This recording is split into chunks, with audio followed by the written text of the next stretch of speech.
फतेहपुर में महंगाई, बेरोजगारी, बिजली संकट और किसानों की समस्याओं को लेकर समाजवादी पार्टी ने शनिवार को नहर कॉलोनी में धरना प्रदर्शन किया। इस दौरान सपा नेताओं ने प्रदेश और केंद्र सरकार की नीतियों के खिलाफ जमकर नारेबाजी की। प्रदर्शन के बाद कलेक्ट्रेट पहुंचकर राज्यपाल को संबोधित ज्ञापन प्रशासनिक अधिकारियों को सौंपा गया। धरने का नेतृत्व समाजवादी पार्टी के जिलाध्यक्ष सुरेंद्र यादव ने किया। कार्यक्रम में हुसैनगंज विधायक उषा मौर्य समेत पार्टी के कई वरिष्ठ नेता और कार्यकर्ता मौजूद रहे। सपा नेताओं ने आरोप लगाया कि लगातार बढ़ती महंगाई, बिजली की कटौती और बढ़े हुए बिजली बिलों से आम जनता परेशान है, जबकि पेट्रोल, डीजल और रसोई गैस की बढ़ती कीमतों ने लोगों का बजट बिगाड़ दिया है।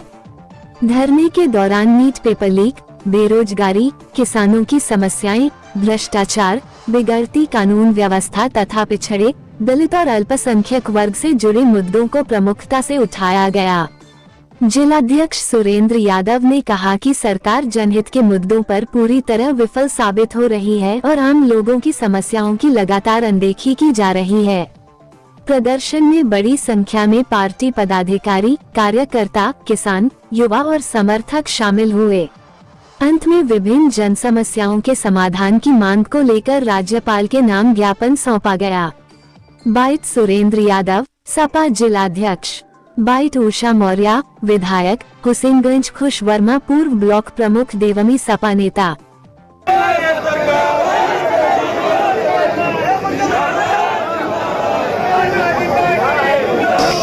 पीडीए के लोगों की आज भीड़ देखने को मिल रही है।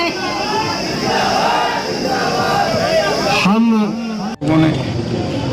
किन मांगों के प्रदर्शन आप लोग किया है? महंगाई, भ्रष्टाचार, बेरोजगारी, डीजल, पेट्रोल, गैस, खाद, पानी, बिजली, ऐसी तमाम प्रदेश की समस्याओं को लेकर के, जिले की समस्याओं को लेकर के महामहिम राष्ट्रपति के माध्यम देने के लिए जिलाधिकारी के माध्यम से ज्ञापन सौंपा है और मांग किया है कि जो उत्तर प्रदेश में फर्जी इनकाउंटर के नाम पर पैर में गोली मारकर आजीवन लंगड़ा करने का काम करते हैं, सरकार बंद करे और जो पीडीए परिवार के ऊपर बुलडोजर की कार्रवाई होती है, अपने स्वजाति परिवारों पर भी कार्रवाई करे। ऐसा अन्याय नहीं हो जो भाषा का प्रयोग करके सांप्रदायिक सौहार्द को बिगाड़ने का काम, भाईचारा को समाप्त करने का काम कर रही है।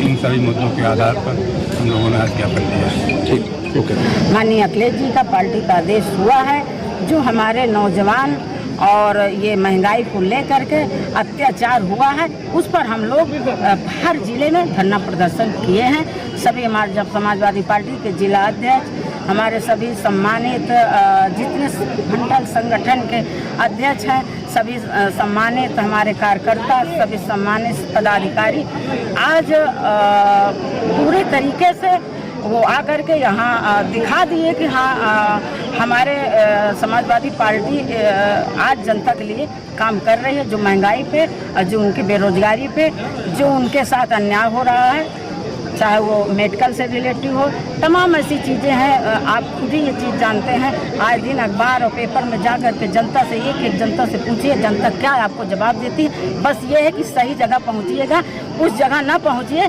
कि जहाँ केवल ये हो जाए कि वहाँ भाजपा के 4 लोग हों, वो ये कह दें कि नहीं विकास बहुत हो रहा है, कागज में बहुत हो रहा है, वो वाला मत करिएगा। मैं मीडिया से भी अनुरोध करती हूँ, सही चीज़ दिखाना चाहिए।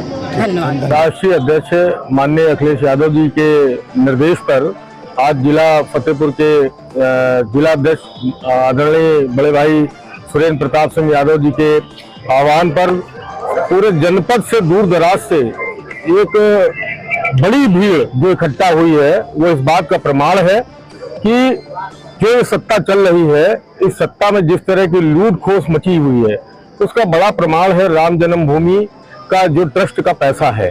उस पैसे में जिस तरीके से लूट करी है, आम जनमानस से, केवल उनके दर्शनार्थियों से, जो भक्ति भावना में लोग इतनी दूर जा करके प्रभु रामचंद्र जी के दर्शन के जाते हैं और भक्त भाव से वो वहाँ पर जो श्रद्धा पूर्वक जो भी पैसा दान देते हैं, उस पैसे में लूट हो रही है।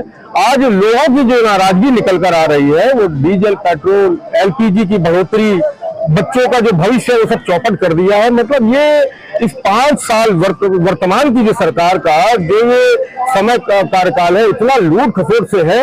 आप विकास के नाम पर कहीं बात करें, आपको कुछ भी ऐसा पूरे जनपद में कहीं देखने को नहीं मिलेगा कोई नया निर्माण हुआ, और जो हुआ भी तो इतना ज्यादा उसमें घटतौली कर दी गई है, उसका प्रमाण बिल्की बस स्टैंड है।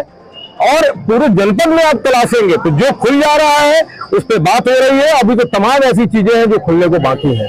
और आने वाले समय में इनका जो कच्चा पलीता है ये आम जनमानस के बीच में खुलता जा रहा है। आने वाले समय में ये चुनाव में ये जनता बताएगी कि आपने जिस तरीके से इस तरीके का काम किया है, ये वर्तमान सरकार काम कर रही है। आम जनमानस इस बार के चुनाव में सरकार को भगाने का काम करेगा।